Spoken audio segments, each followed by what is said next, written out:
This is a story about a husband and wife who lived in a quiet town. One morning, the wife called for help and said her husband had been 911, I shot. need help right For now. 5 years, Someone no broke one knew in. what really happened. But the truth was hiding inside the house the whole time. Today, we look at a case that shocked everyone. A woman said someone came into her home and hurt her husband. Police searched for the killer for years. Later, they found clues that changed everything. This is the story of Jeremy and Jeremy Simco.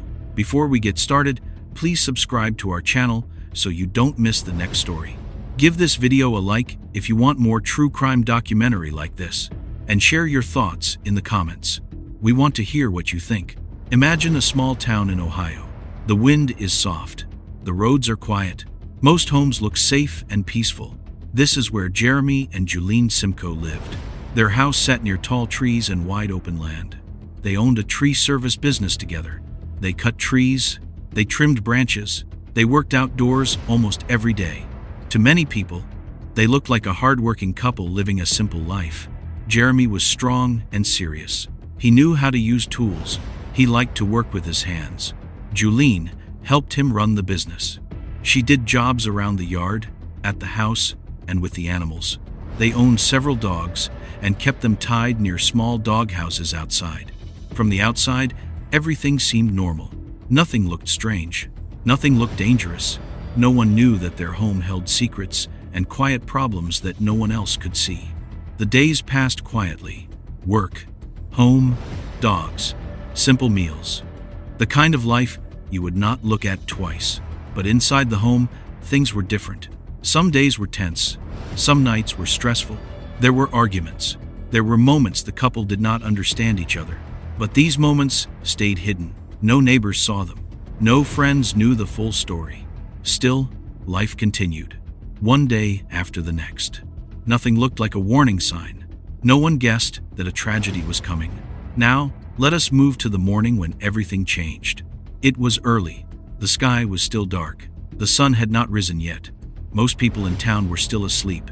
Inside the Simco home, the quiet of the morning suddenly broke. At around 6 a.m., Please help me. My husband has been shot. He needs help the right voice now. on the phone was nervous and shaking. It was Jeremy. 911, I need help She was right crying. now. She was Someone breathing broke fast. in. She told the operator that something terrible had happened. She said her husband, Jeremy, was hurt. She said she heard a loud noise in the night.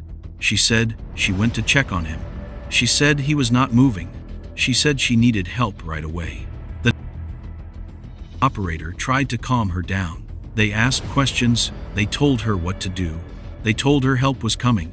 Police cars and an ambulance rushed to the home. They moved fast down quiet country roads.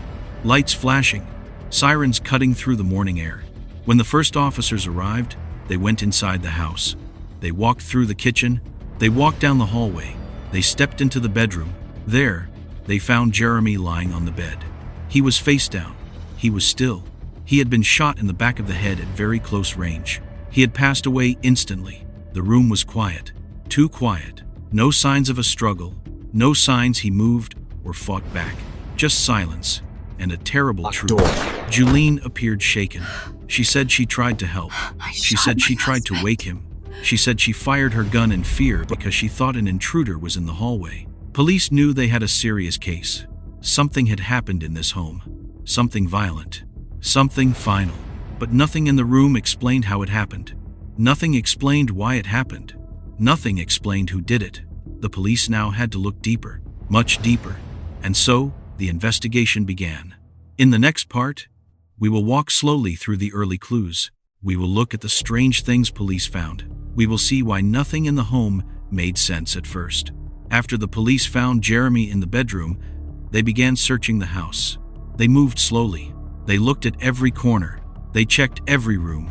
They were looking for clues that could explain what happened. The first unusual clue they saw was in the kitchen. A gun was lying on the floor. It was a .357 Magnum. This is a strong, heavy gun. It is not something that falls or moves by accident. Beside the gun, a wooden chair was knocked over. It looked like someone pushed it or kicked it, but nothing else in the room was disturbed. No broken plates, no messy counters, just one chair tipped to the side. On the floor nearby, they found a purse. The purse was open, but all the money was still inside. Nothing was missing. This was strange. If a thief had broken into the home, they would have taken money. They would have grabbed something valuable, but nothing was taken. The police then looked outside. In the yard, they found the couple's 5 dogs. All of them were tied up. All of them were quiet. None of them barked during the night. But these dogs normally barked at strangers. They barked at animals. They barked at small noises. Why were the dogs so silent this time? Near the dogs, police found 2 more things: a pair of black gloves and some footprints in the dirt. At first, this looked like the beginning of an answer. Gloves, footprints. Maybe a stranger really had come into the home. But as the police studied the clues more closely, the clues began to fall apart. Inside the home, there was no forced entry, no broken lock, no cracked window, no damaged screen door. Nothing showed that someone pushed their way inside. The alarm system, even though it was not connected to a company, still made a sound when a door opened. It did not make any sound that night. The dogs did not bark at all. Not one of them. Not even once. It did not make sense. Feel less possible. Police then turned back to Julian's call. They listened to her voice again. She sounded scared. She sounded confused. She sounded like something terrible had happened. But they also noticed moments where her story did not match the evidence. She said she ran into the hallway. She said she fired her gun at someone she could not see. But the marks on the doorway did not fully match her story. She said she locked the bedroom door while her husband was bleeding. But the police wondered why she would lock a door at a moment when time mattered so much. Still, they did not accuse her. Not yet. They needed more evidence. They needed a clearer picture. So the police kept looking. They followed every clue. They talked to neighbors. They talked to friends. They checked old arguments. They checked old problems. They checked everything they could. But still, nothing gave them the full truth. Days turned into weeks. Weeks turned into months. Months turned into years. Jeremy's family waited for answers. The police waited for new clues. The whole town waited for the truth to come out. And then, after 4 long years, something new finally appeared. A small piece of information that opened the case all over again. A clue no one had seen before. A clue that changed everything. In the next part, we will walk through that moment. We will see how the police reopened the case, and we will learn why they called Julene back for another interview. 4 years passed after Jeremy died. 4 long years with no answers. The case was quiet. The home was sold. People moved on with life. But the police never forgot the strange clues. They kept thinking about the empty alarms, the quiet dogs, the gun with no blood. Something was missing. Something did not fit. Then, one day, the investigators found something new. They were looking through old papers from the Simco home. They were sorting files. They were checking folders. And inside those folders, they found a handwritten document. This document was long. It was detailed. It showed a strange and unhealthy part of Jeremy and Julene's relationship. It talked about control. It talked about rules. It talked about things most people would never write down. The police stopped. They knew this paper was important. They knew it showed that life inside the Simco home was not as peaceful as it looked from the outside. Around the same time, they also learned something else. 11 hours before Jeremy died, someone inside the home used the computer. They looked up an obituary. It belonged to Julene's father.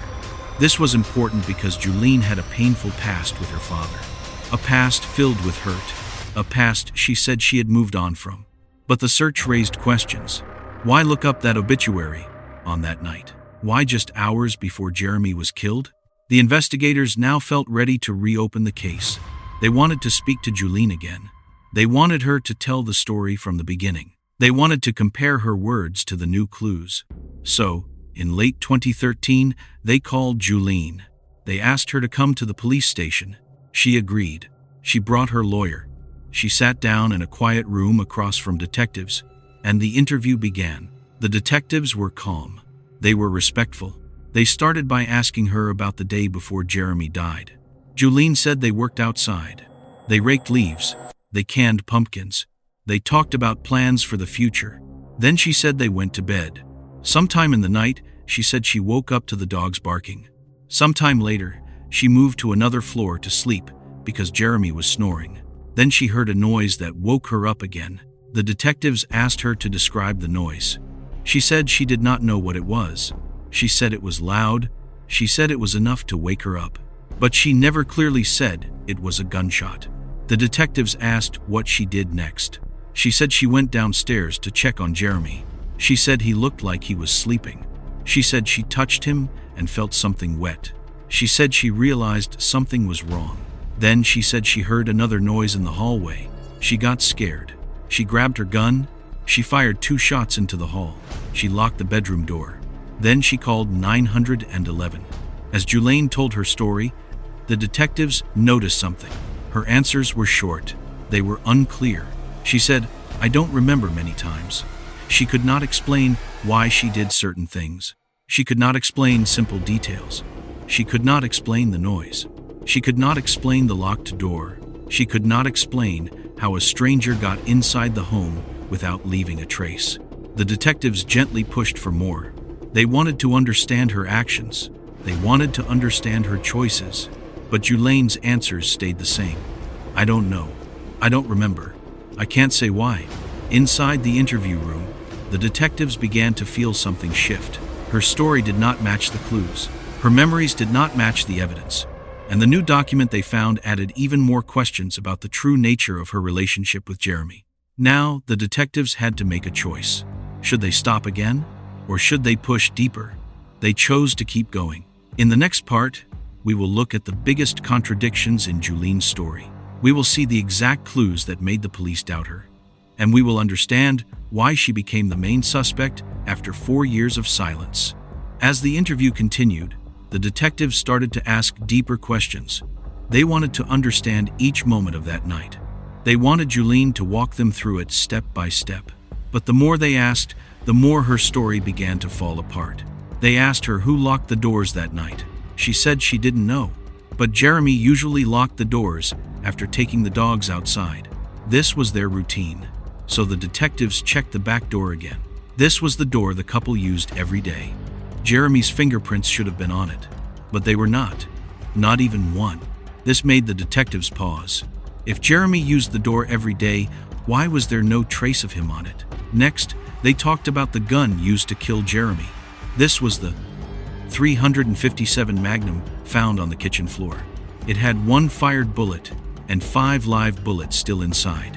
But the gun was clean. Too clean. At close range, a gunshot should leave marks. Powder, blood, something. But there was nothing. No blowback, no fingerprints, no DNA from anyone except Julaine. The detectives asked Julaine if she had touched the gun after touching Jeremy's blood. She said she did not remember. She did not think she wiped it. But the clean gun told a different story. Then they asked about the moment she found Jeremy. They wanted details. They asked where she touched him. She could not say.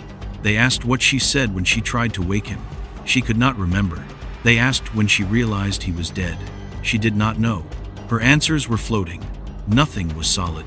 Nothing was exact. It was as if the story had no shape. The detectives were growing more concerned. Then they asked about the noise she said she heard in the hallway. She could not describe it. She could not say if it was footsteps, or something falling, or someone moving. She only said it was a noise she could not explain, a noise that led her to fire her gun into a dark hallway. The detectives compared her words to the 911 call. On the call, she said she was giving CPR, but the medical team said she never did. On the call, she said she heard someone in the house, but police found no one. On the call, she said she acted quickly, but her actions did not match the timeline. Slowly, everything began to shift. The clues did not match her story. Her story did not match the evidence. And the evidence did not match the idea of a stranger coming inside. The detectives then reminded her of something important. There were only 2 people in the house that night, Jeremy and Julaine. No alarm went off. No door was forced open. No window was touched. No dog barked. No stranger left anything behind. The detectives explained this gently. They were not yelling. They were not angry. They were calm, but their words hit hard. If no one else was inside the house, if no stranger came in, If no outside person touched anything, then who shot Jeremy? Julene said, "It wasn't me." She said it again and again, but the evidence told a different story. And then the detectives shared something they had not told her before, something that shook the room. A nurse from the hospital remembered something important. She said that on the night Jeremy died, Julene whispered something. The nurse said Julene told her, "I shot my husband." Julene denied it. She said she never said those words. But the nurse remembered it clearly. Now the detectives had a story that did not match the clues. A gun that was too clean, a door with no fingerprints, a computer search about her father's obituary, a secret document about control, a nurse's memory, and a wife who could not explain what happened. Piece by piece, the truth was pushing through. In the next part, we will see how the police built their final case. We will walk through the last clues that led them to arrest Julene after 5 long years. The detectives now had many small clues. Each clue alone was not enough, but together, they began to form a picture of what may have really happened in the Simco home. To understand the final pieces, we must slow down even more. We must look at each clue one at a time, just like the detectives did. The first clue was the dogs. These dogs barked at everything. They barked at visitors. They barked at animals. They barked at noises in the driveway. This was normal for them. But on the night Jeremy was killed, the dogs stayed silent. If a stranger had walked near them, they would have barked loudly. If someone tried to enter the house, the barking would have woken everyone. Yet they made no sound. This meant something important. No stranger came near them that night. The second clue was the alarm system. There were sensors on the doors. There was a driveway alarm. These alarms were simple, but they worked. If someone opened a door, the house would make a sound. If someone walked up the driveway, the alarm would beep. But nothing beeped. Nothing rang. Nothing warned the family. The night stayed quiet. This told the detectives something else. No outsider opened a door that night. The third clue was the lack of damage. If someone broke into a house, something should be broken. A lock, a window, a screen. But every door and window in the Simco home was fine. Not one mark. Not one scratch. The fourth clue was the .357 Magnum. This was the gun used to kill Jeremy. It belonged to the couple. It was normally stored in their home. Police found it on the kitchen floor. But it was too clean. There was no blood on it. There was no powder on it. There were no fingerprints except Julene's. The detectives knew the gun had been wiped. And the only person who could have wiped it was someone inside the home. The fifth clue came from the computer. Hours before Jeremy died, someone searched for Julene's father's obituary. This was strange. It was emotional. It connected to Julene's painful past. But what did it have to do with that night? The detectives did not know the full answer, but they knew it mattered. The sixth clue was the secret document found in the house. A long paper written by Jeremy and Julene.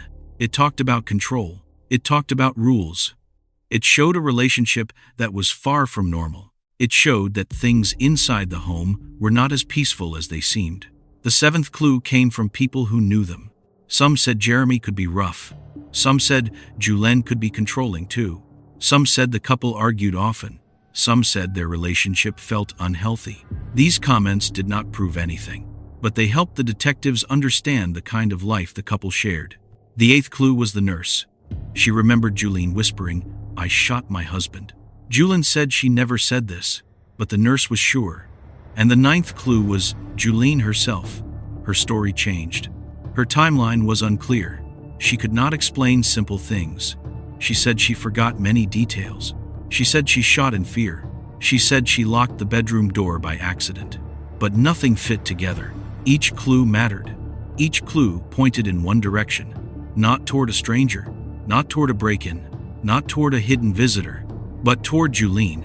The detectives now believed they knew what happened. They believed Julene killed Jeremy, cleaned the gun, staged the scene, and made the 911 call. But believing was not enough. They needed proof strong enough for court, strong enough for a judge, strong enough to stand against any doubt. So they built their case slowly and carefully, piece by piece, fact by fact, until they reached a moment where they were ready to act. In the next part, we will follow the moment the police finally arrested Julene. We will step into the courtroom, we will see how the trial unfolded, and we will understand how the judge reached the final verdict. After reviewing every clue, the detectives reached a point where they could not ignore the truth anymore. Too many things pointed to Julene. Too many pieces fit together only if she was the one who pulled the trigger. They knew the case was ready. They knew it was time to act. It was now 2014. 5 years after Jeremy died. Julene was living her life quietly. She had moved away. She had remarried. She thought the past was behind her. But the detectives had not forgotten. They came to her door with a warrant. They told her she was under arrest for the murder of her husband, Jeremy Simco. Julene was shocked. She said she was innocent. She said she had nothing to do with Jeremy's death. But the detectives still took her into custody. She was led into a police car. She was taken to jail. And for the first time, the case felt like it was moving forward. The legal process began. There were hearings. There were meetings with lawyers. There were decisions to make. Julene had a choice. She could have a jury trial, where a group of people would decide her fate. Or she could choose a bench trial, where only a judge would decide. Julene chose the judge. The courtroom was quiet and serious. There was no jury, just the judge, the lawyers, the detectives, and the people who came to watch. The trial started with the prosecution. They explained their case slowly. They showed the gun. They showed the photos from the crime scene. They showed the clean doorknobs with no fingerprints. They showed the strange document found in the house. They showed the search for the obituary. They talked about the silent dogs. They talked about the alarms that never went off. They talked about the nurse who remembered Julene saying, "I shot my husband." Piece by piece, the story grew heavier. The clues rested on Julene's shoulders. The weight of the night Jeremy died was now in front of the judge. Then it was Julene's turn.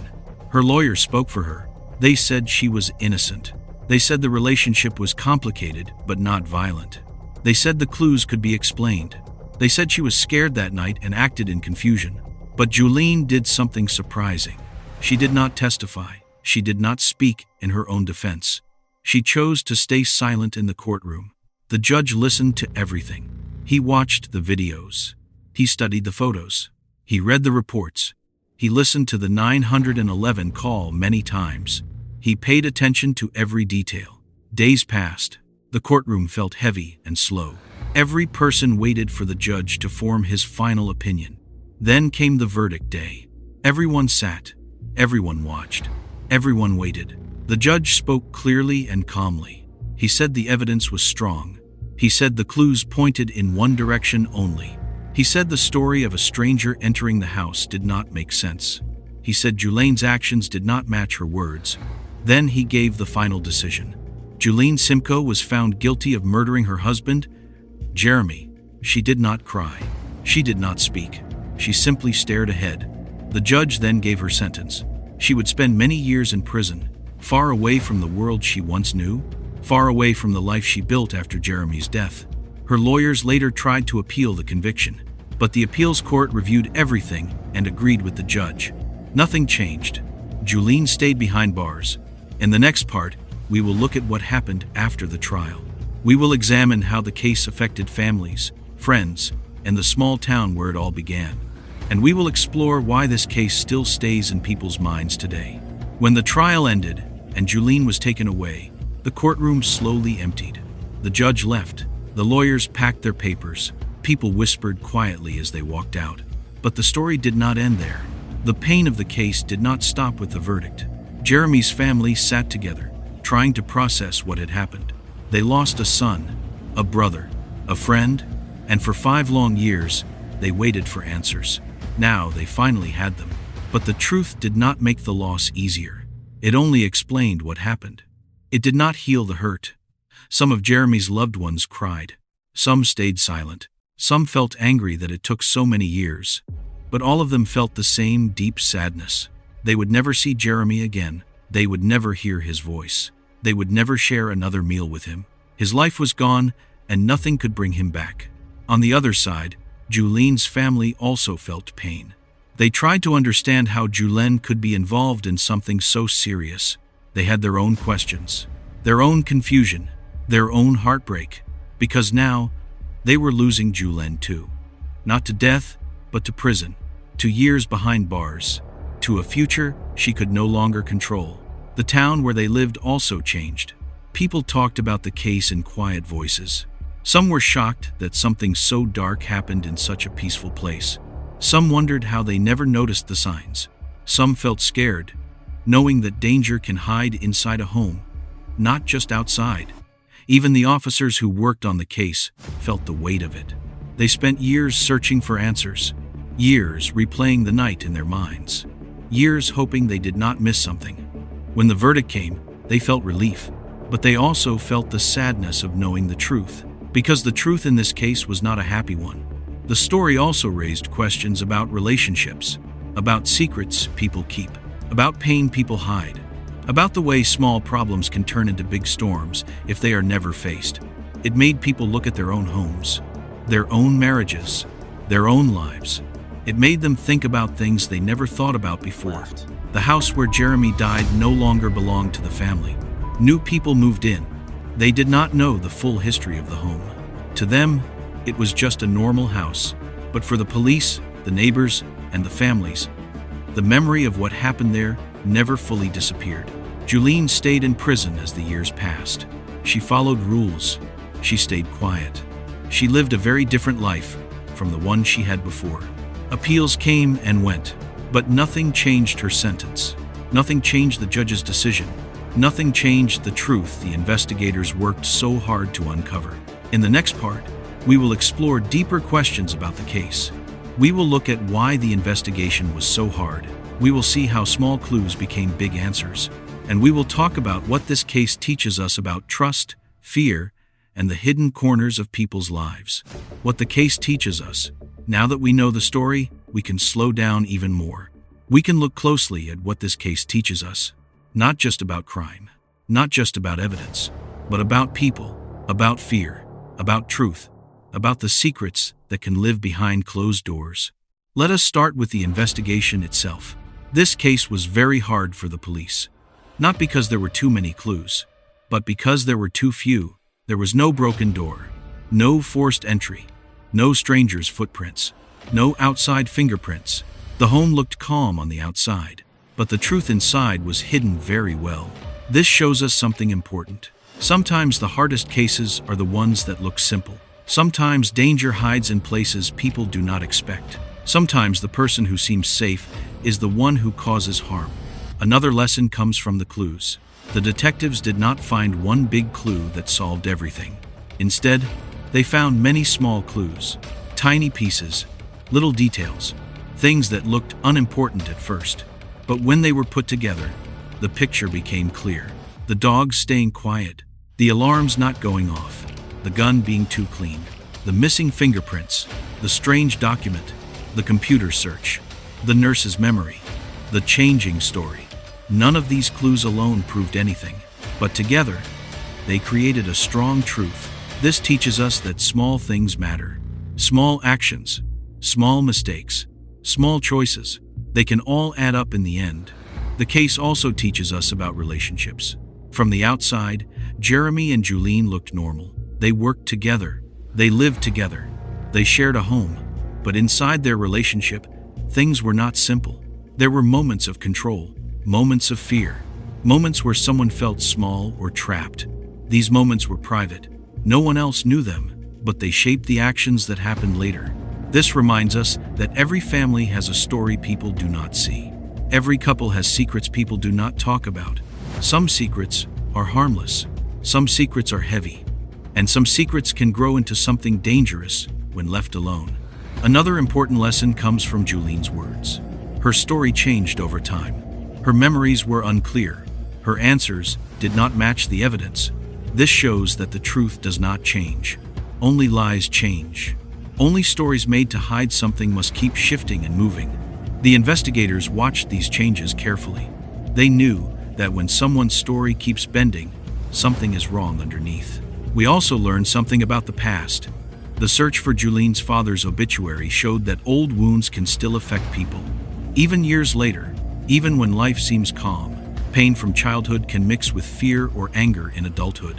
And sometimes, people do not deal with that pain in a healthy way. The case also teaches us about patience. The police did not solve this case in 1 week, or 1 month, or even 1 year.